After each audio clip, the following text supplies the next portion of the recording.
society here, but why not, do two things at the same time at one shot? Basically, you're going to go in to meet with like Manuel Alvarez, and you sit down with the CPA, go over all your forms and everything you need for the short sale.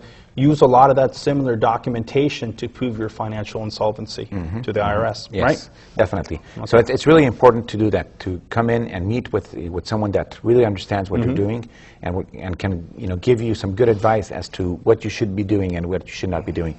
Just for example, the other day I met with some clients, and they had some. In addition to the home, they had some other debts that they were actually thinking of. I want to get rid of all these debts right away. But in reality, that's not a good idea, because if you want to prove your insolvency, it doesn't make sense to pay your debts right now. Good point. Pay them until after you've gone through the short sale. Okay. So it's little tips like that, and if you see us in advance, then we can give you some good advice that's going to help you make better decisions. So it's very similar to the thing where you probably should not be driving up to your ex-wife's house in a Ferrari, right? Because you may get a bigger bill than what you want it to be. Okay, just a joke on that one, folks. But she's now driving the Ferrari. No, I'm just kidding.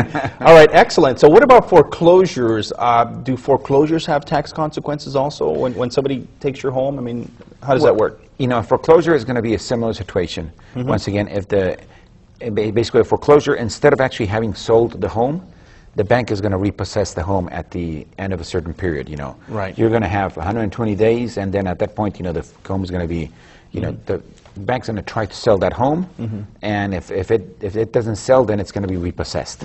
At that point, whatever amount that home was sold for by the bank, that's the amount that the bank is going to consider as the income that they received.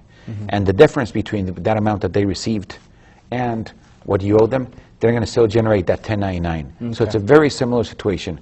The short sale is a little bit more advisable, in most cases, because you're actually, not waiting till the end, and you're actually controlling, what the price of the home is going to be selling for. Whereas if the bank takes over, they're going to just basically go into a auction, and therefore, the amount of money that they get for the home may be lower.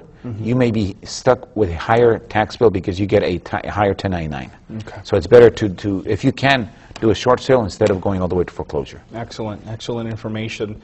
I had a client, I have several properties right now that are going to short sale situations, and you can bet that you'll be getting a call from each one of them. And I had one particular client that said, hey, Roberto, I talked to my lender, and he said that, I talked to a couple other people, and some of my friends told me that I should just walk away from the house and give it back to the bank, and I'm out of here, and it's better than doing a short sale. And I told him exactly what I'm telling you folks here, that there's credit consequences also of a short sale and a foreclosure.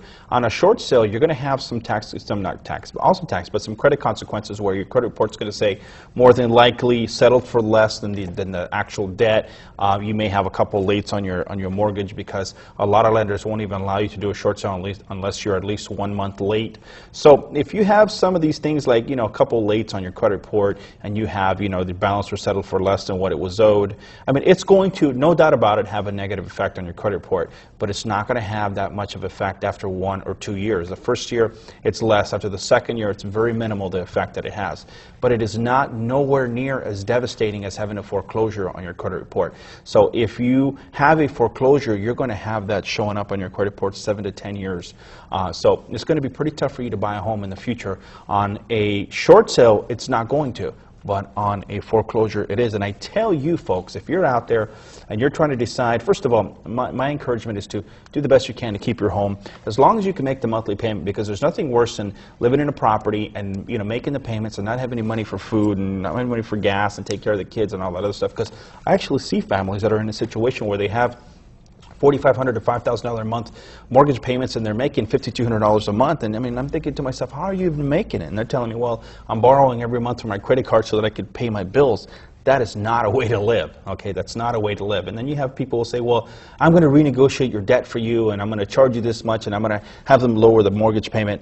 You know, even if they lower the mortgage payment $200 or $300, it's not going to make that much of a difference. So there comes a time where there are things that you can do to keep your home and make your payments. And then, as everyone knows, there comes a time when you just say you can't do it anymore. So if you are in a situation where, you know, you need to either refinance and get into a better loan, if you're current on your payments, you could do that.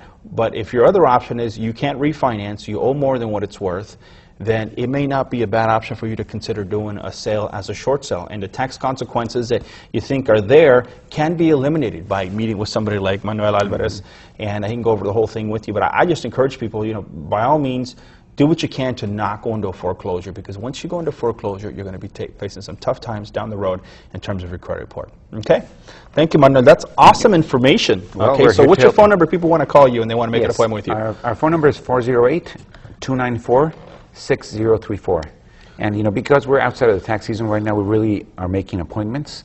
So if they can call that number and we're not there, you can leave a message and we'll get back to you and make an appointment. Excellent. And I vouch for this guy. He comes on my radio show quite a bit, and if I vouch for him, there's a reason for that. He comes on my radio show quite a bit and gives us a lot of advice and so forth. He's a good guy to talk to. Heck, even if you want to just make a small appointment with him, go in for consultation before you even do anything, I suggest you doing that. And number again is 408-294-6034. 408-294-6034. Now, I want to remind you folks about a couple things. Number one, we want to remind you about the television shows that we have here. We're on every Wednesday night, and then I have a radio show in English at News Talk 1080 KSEO on your AM dial. Okay, if you want to tune in to my radio show every Thursday from 1 to 2 p.m., you can call me on the air. You can talk real estate with me. It's called Let's Talk Real Estate, so check it out. And also, if you are somewhere, a different part of the world or country, you can actually listen to my radio show via the internet. Just go to my website at letstalkrealestate.com. And for those of you who want to listen to our message in Spanish, tell them to tune me in every Saturday morning from 10 to 11 a.m. on 1370 AM Radio La Caliente. For more information,